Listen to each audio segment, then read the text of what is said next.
sini ada penjelasan. Bangsa-bangsa Eropa yang datang pertama kali ke Nusantara antara lain adalah Portugis, Spanyol, Belanda, dan Inggris. Orang Portugis adalah bangsa Eropa yang paling pertama masuk ke Indonesia setelah mengitari benua Afrika. Kemudian yang kedua yaitu Spanyol masuk ke Indonesia setelah mengitari benua Amerika dan mengurangi Samudra Pasifik. Belanda dan Inggris mengikuti jalur yang dilalui oleh Portugis. Kedatangan bangsa Portugis di Nusantara. Bangsa Portugis merupakan bangsa Eropa pertama yang mencapai kepulauan Nusantara. Pencarian mereka untuk mendominasi sumber perdagangan rempah-rempah yang menguntungkan pada abad ke-16 dan usaha penyebaran Katolik. Bangsa Portugis masuk ke Indonesia melalui Goa, India, dan Malaka. Tahun 1487, armada Portugis yang dipimpin Dias Mentari Tanjung Harapan dan memasuki perairan Samudra Hindia. Selanjutnya, pada tahun 1498, pelayaran dilanjutkan di bawah pimpinan V.S. dan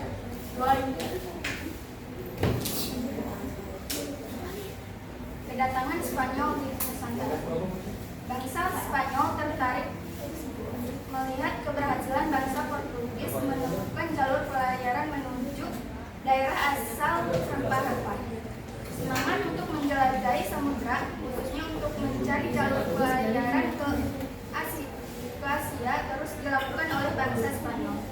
Penguasa Spanyol secara resmi memerintahkan Ferdinand Magellan untuk menemukan jalur langsung ke Kepulauan Maluku sebagai pusat penghasil rempah-rempah. Berbekal pengetahuan yang dipelajarinya dari penjelajahan yang telah dilakukan oleh Columbus dan penjelajah-penjelajah lainnya, Magellan memulai pelayarannya dengan mengambil jalur ke arah barat daya, melintasi Samudra Atlantik dan sampai ke ujung selatan benua Amerika dan melalui selat sempit yang sekarang diberi nama Selat Magellan. Dari sana ia menyeberang ke Samudra Pasifik menuju arah barat dan sampai di Kepulauan Filipina pada tahun 1521.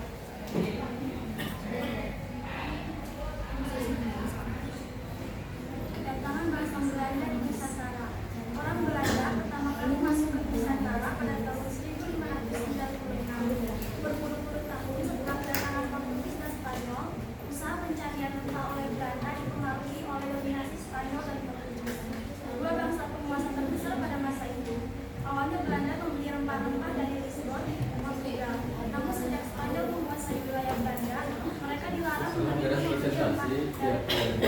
Sebenarnya baik Spanyol dan Portugis mencoba merahasiakan keberadaan pergaulan Nusantara dari bangsa lain di Eropa. Namun terdapat kapal-kapal asal Belanda dalam kapal Portugis yang melakukan penjajahan.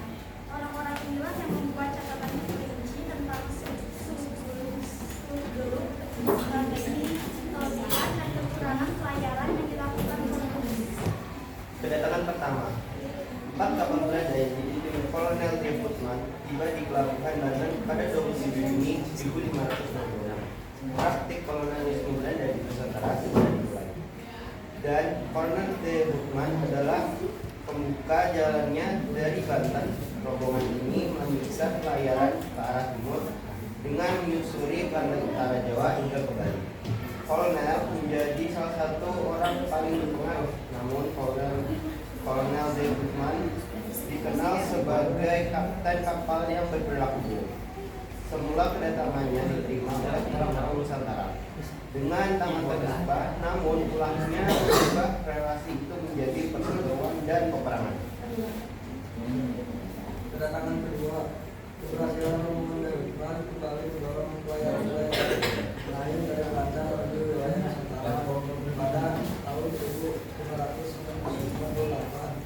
Kapten Portugis 22 kapal bertolak dari Belanda untuk mengikuti langkah rombongan kolonialis di rempah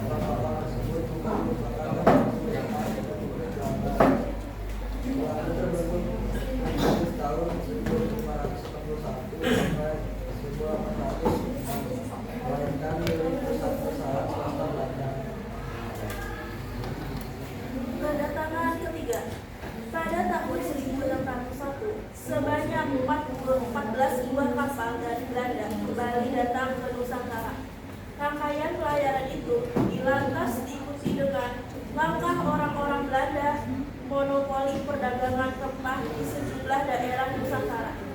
Belanda sangat berhati-hati dalam melakukan kerjasama dengan kerajaan-kerajaan daerah di Nusantara. Mereka belajar dari kesalahan Portugis dan Spanyol, hingga akhirnya Belanda terbilang cukup sukses memonopoli perdagangan rempah-rempahan. Nah, sekian dari presentasi kami. Mau bertanya?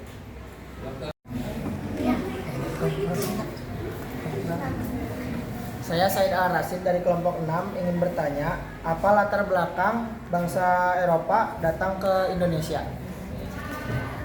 Silakan. Apa yang melatar belakangi kedatangan Belanda ke Indonesia? Pertanyaan dari kelompok 2, berapa tahun hak monopoli perdagangan rempah-rempah diberikan oleh kerajaan Belanda kepada POC? Apa yang melatar belakangi terjadinya perlawanan Patimura Saparua bangsa Eropa Belanda?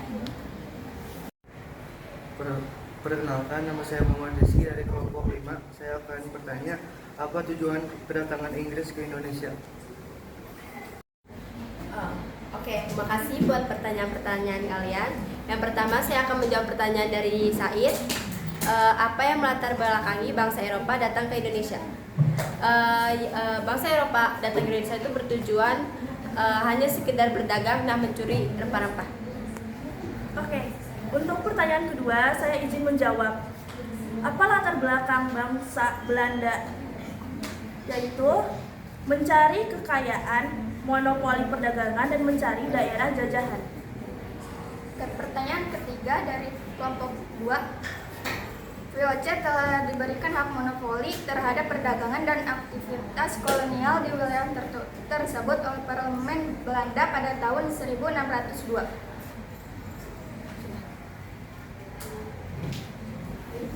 Pertanyaan keempat, latar belakang perlawanan Patimura.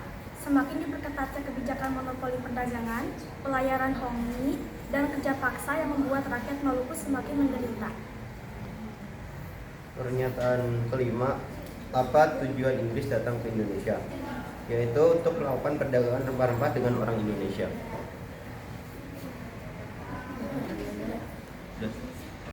Sekian presentasi dari kami. Mohon maaf kalau misalkan ada kesalahan.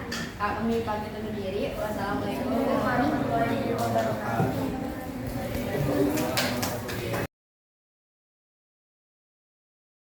Assalamualaikum warahmatullahi wabarakatuh. Perkenalkan, kami dari kelompok 3. Di sini kami akan menjelaskan tentang perlawanan bangsa Indonesia. Perlawanan terhadap bangsa Portugis. Perlawanan rakyat Maluku yang pertama adalah melawan Portugis. Bangsa ini tiba di kerajaan Ternate sekitar 1513 untuk menjalin kerjasama dagang. Sayangnya, bangsa Portugis mulai memperlihatkan kelicikannya dan pengkhianatan untuk memonopoli perdagangan. Hal ini kemudian membuat para pemimpin Maluku marah dan mengajak seluruh rakyatnya berperang melawan Portugis. Perlawanan rakyat Maluku terhadap Portugis dipimpin oleh Sultan Babulo pada 1571. Pasukannya berhasil mengusir Portugis dari Ambon dan 4 tahun kemudian Portugis menghilang selamanya dari Maluku. Di antara rakyat Maluku, masyarakat itu menjadi yang pertama melakukan peperangan terhadap Portugis. Perlawanan rakyat itu dimulai pada tahun 1520 dan berlanjut sampai 1525, di mana pihak Portugis menderita kekalahan pada 1537 dan 1570. Pasukan itu dan Portugis hendak terlibat dalam pertempuran yang sengit. Setelah sempat terdesak oleh kekuatan Portugis itu, akhirnya mampu mengusir Portugis pada 1574, dibantu oleh pasukan dari Seram Barat di Ternate.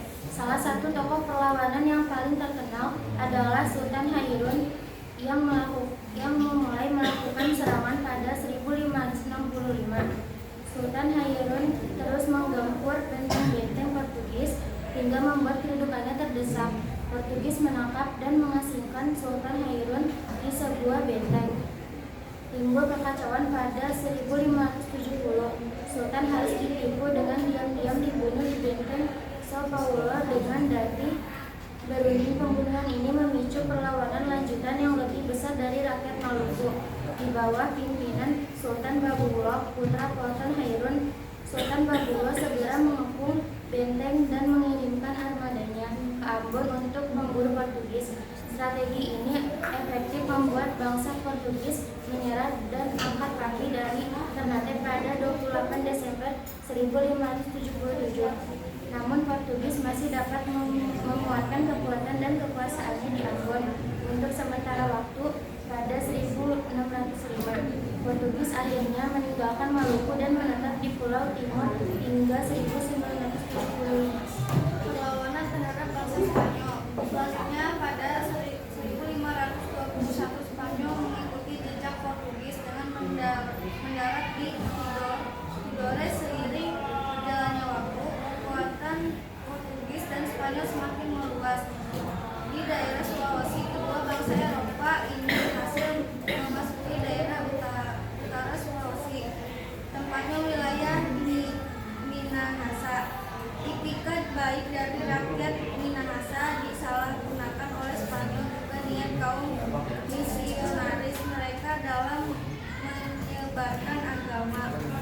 Teknik harus tercoreng oleh ulah para tentara, tindakan prajurit Spanyol yang menyakiti hati rakyat Minahasa. Mereka dengan seenaknya merampas makanan, bahkan tega bertindak tidak senonoh terhadap kaum perempuan di Minahasa. Ketidaksenangan rakyat atas perilaku tentara Spanyol memuncak pada 1644. Tentara Spanyol yang memasuki desa menyerang dan melukai salah satu pemimpin rakyat Minahasa yang ada di pohon perlawanan rakyat yang memulai dengan mengangkat senjata untuk melawan pasukan Spanyol. Pemimpin Minahasa kemudian meminta bantuan Belanda untuk menguasai Spanyol. Kondisi yang semakin terdesak, Spanyol pun harus mundur sampai ke benteng Manado karena kekuatan rakyat Minahasa yang dibantu Belanda semakin kuat. Pada akhirnya Spanyol berhasil mengalahkan dan tersingkirkan dari Minahasa. Akan tetapi keluarnya Spanyol menjadi area baru masuknya Belanda dengan penjajahan. Perlawanan terhadap Inggris. Perlawanan bangsa Indonesia terhadap penjajahan Inggris terjadi dalam berbagai bentuk selama abad ke-18 hingga pertengahan abad ke-20. Peristiwa penting termasuk Perang Diponegoro 1825 sampai 1830 dalam perjuangan melawan ekonomi Inggris, seperti protes terhadap monopoli garam dan tebu pada masa pendudukan Jepang. Perlawanan melawan Inggris semakin instan. Perjuangan berlanjut pada upaya mengakui kemerdekaan Indonesia mencapai puncaknya dalam pertempuran 10 November 1945 di Surabaya. Belanda akhirnya mengakui kemerdekaan Indonesia pada tahun 1949. Perlawanan terhadap Belanda. Perlawanan bangsa Belanda terhadap Indonesia menuju pada upaya penjajahan Belanda untuk mempertahankan kendali atas wilayah Indonesia selama masa kolonialisme. Pada awal abad ke-19, Belanda mendirikan Hindia Belanda sekarang Indonesia sebagai jajahannya dan mengambil alih kekuasaan atas berbagai wilayah di kepulauan ini. Selama beberapa abad, bangsa Belanda menghadapi berbagai bentuk perlawanan dan rakyat Indonesia yang berusaha untuk mendapatkan kemerdekaan dan kebebasan dari sendirian. Beberapa peristiwa penting dalam perlawanan tersebut termasuk pemberontakan di Ponorogo tanggal 1825 sampai 1830, Perang Jawa 1825 sampai 1830, dan pemberontakan Budi Utomo pada tanggal 1908 yang merupakan peristiwa awal menuju gerakan nasionalisme di Indonesia. Nah, itu adalah penjelasan tentang perlawanan terhadap kedatangan bangsa Eropa. Selanjutnya adalah sesi tanya jawab. Ada yang mau bertanya?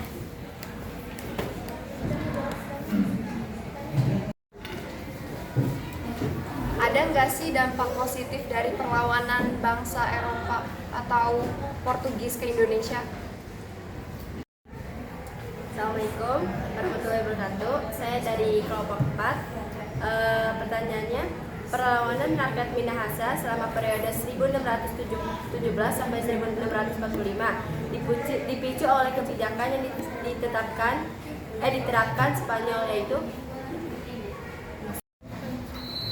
Assalamualaikum warahmatullahi wabarakatuh. Saya dari kelompok 6 ingin bertanya, berapa tahun bangsa Indonesia melawan bangsa Eropa? Terima kasih.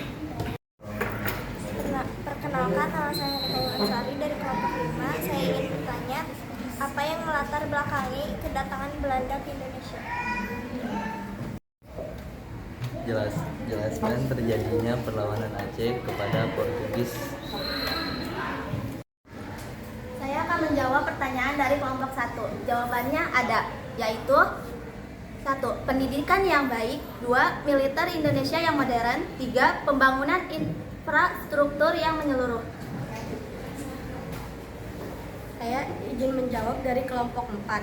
Perlawanan rakyat Minahasa selama periode 1617 sampai 1645 dipicu oleh kebijakan yang diterapkan Spanyol, yaitu monopoli beras.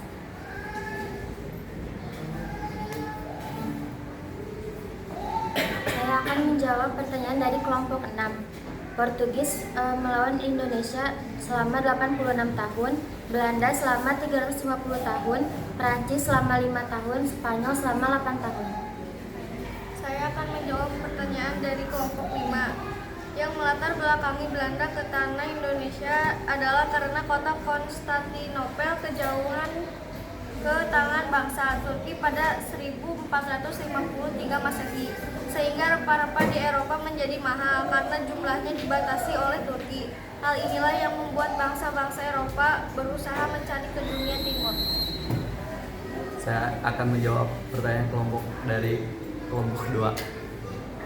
Terjadinya perang Aceh melawan Portugis adalah karena ingin Portugis untuk menghancurkan Aceh yang berhasil berkembang pesat pasca Portugis menguasai Malaka dan para pedagang memindahkan jalur perdagangannya ke Aceh. Sekian penjelasan dari kelompok 3. Wassalamualaikum warahmatullahi wabarakatuh. Assalamualaikum warahmatullahi wabarakatuh. Perkenalkan, kami dari kelompok 1 ingin menjelaskan tentang dampak kedatangan bangsa Eropa. Sebelumnya, perkenalkan, saya Siti Nukaila sebagai moderator. Ini rekan saya. Saya Safira Mulia sebagai penjelasan materi.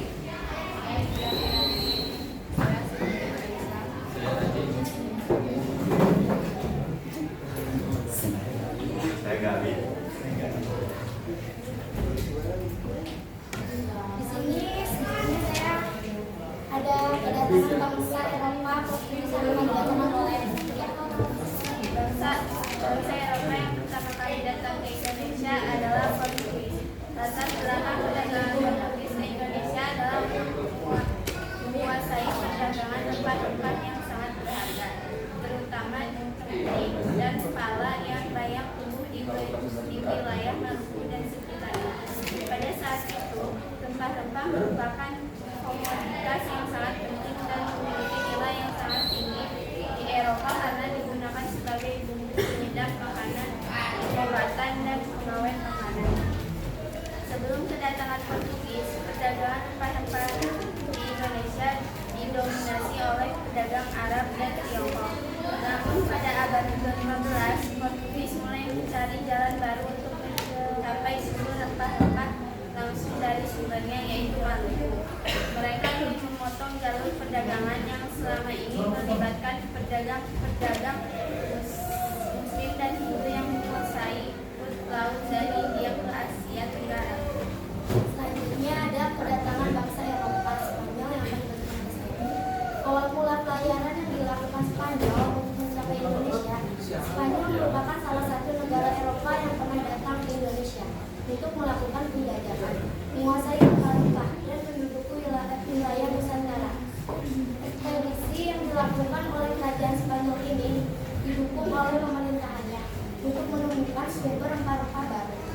Ekspedisi tersebut guna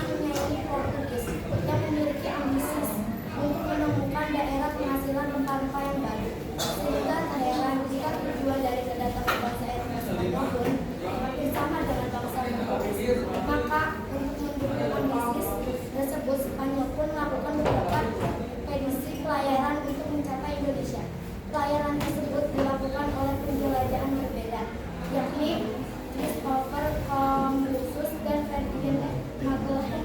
Selanjutnya ada kedatangan bangsa Eropa Belanda yang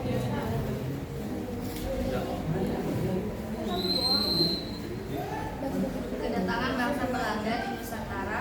Orang-orang Belanda pertama kali masuk ke Nusantara pada tahun 1596. 20 tahun setelah kedatangan Portugis dan Spanyol, usaha pencarian rempah oleh Belanda dipengaruhi oleh dominasi Spanyol dan Portugis, dua bangsa penguasa terbesar pada masa itu.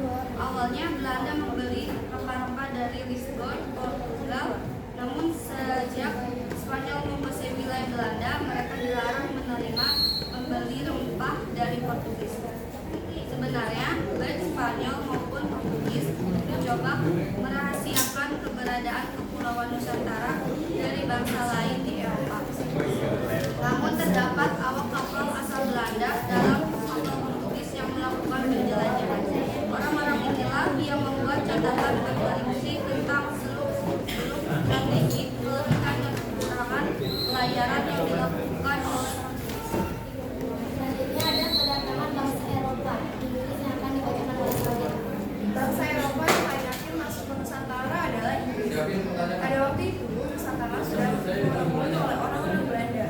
Namun, Inggris tidak membeli rempah-rempah dari Belanda karena saat itu Belanda dikuasai oleh Spanyol, salah satu saingan Inggris. Inggris mengandalkan pembelian rempah-rempah dari Portugal. Namun, situasi itu tidak berlangsung lama. Setelah terjadi perang 80 tahun antara Inggris dan Portugal, Inggris tidak lagi mendapatkan rempah-rempah dari Lisbon, Portugal.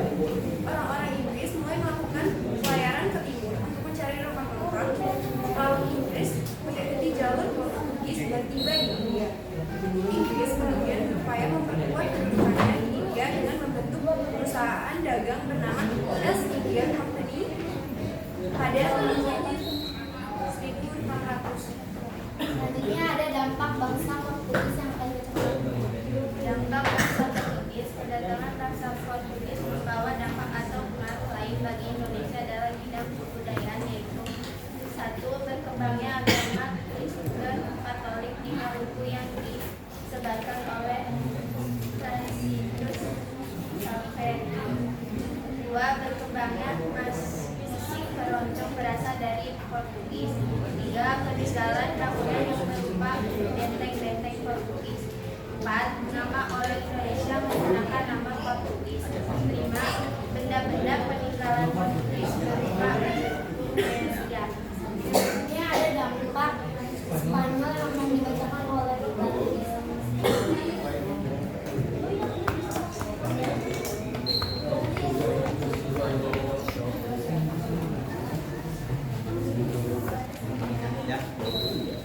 oleh mahasiswa menyampaikan agama dan yang baik kemuliaan ini merupakan alasan paling penting bagi kedatangan Spanyol di dunia.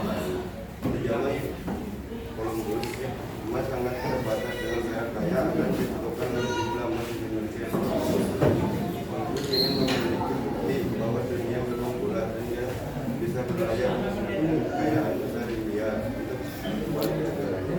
Namun demikian, dia menemukan tanah yang bisa sebagai dunia baru. Dia dikenal saat ini sebagai dunia dan Amerika Utara, Selatan dan Tengah. Saat tiba di darat, bagi keterangan Columbus itu sebenarnya adalah dunia yang tidak seperti itu. Selanjutnya ada dampak kedatangan Belanda yang akan dibacakan oleh saya.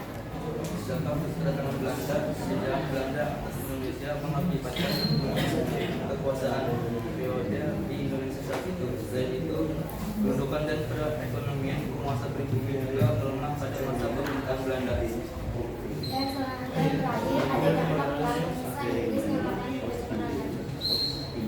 Bangsa Inggris dampak negatifnya yakni monopoli oleh penjajah menyebabkan terjadinya situasi yang tidak sehat dalam perdagangan. Juga timbul persaingan tidak sehat karena pengusaha pribumi dengan monopoli yang kalah bersaing dengan pedagang pasar.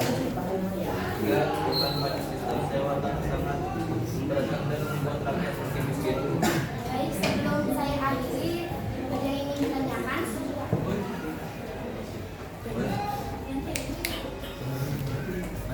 Dari kelompok berapa? Saya dari Sabila dari kelompok 3 izin bertanya bagaimana dampak politik pada masa perlawanan bangsa Spanyol. Saya Aida Nur Fitrianisari dari kelompok 4 izin bertanya, apa dampak positif dan negatifnya kedatangan bangsa Eropa ke Indonesia? Sekian, terima kasih. Nama saya Muhammad Mustafa Akbar dari kelompok 6 ingin mewakilkan pertanyaan. Dampak ekonomi dari kedatangan bangsa Portugis. Assalamualaikum warahmatullahi wabarakatuh. Saya perwakilan dari kelompok 2. Perkenalkan, nama saya Burhanuddin. Saya izin bertanya. Pertanyaannya adalah apa dampak dari kedatangan bangsa Eropa ke Indonesia dalam bidang pendidikan? Sekian, terima kasih. Assalamualaikum warahmatullahi wabarakatuh. Perkenalkan, nama saya Danika dari kelompok 5. Izin bertanya, mengapa pada masa penjajahan Inggris tidak begitu banyak terjadi perlawanan pada bangsa Indonesia? Saya akan menjawab pertanyaan dari Burhan. Apa dampak dari kedatangan bangsa Eropa? Kedatangan bangsa Eropa ke Indonesia membawa dampak dalam bidang sosial ataupun ekonomi.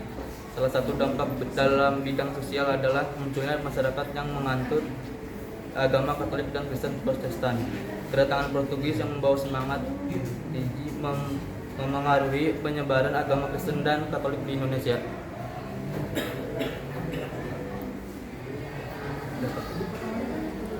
Saya akan membacakan pertanyaan dari kelompok 4. Apa dampak negatif dan positif kedatangan bangsa Eropa ke Indonesia? Dampak positif, pembangunan infrastruktur pendidikan dan rakyat mengenal komoditas barang yang laku di pasaran. Dampak negatifnya, rakyat sengsara, miskin dan menderita. Saya akan menjawab dari kelompok 3. Bagaimana dampak politik pada masa perlawanan masa Spanyol?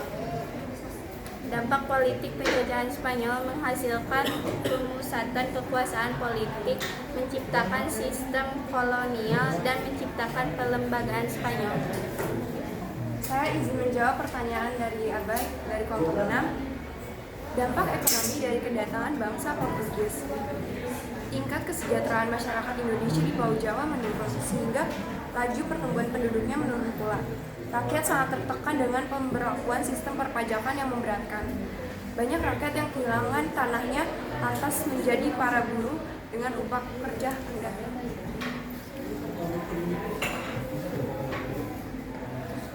Saya ingin menjawab pertanyaan dari Danika. Begitu banyak perlawanan rakyat karena rakyat telah menghapuskan sistem kerja rodi yang diterapkan Belanda dan memberikan kebebasan petani untuk mengolah tanahnya tanpa adanya unsur paksaan. Baik, kami akhiri dari kelompok 1. Wassalamualaikum Waalaikumsalam warahmatullahi wabarakatuh.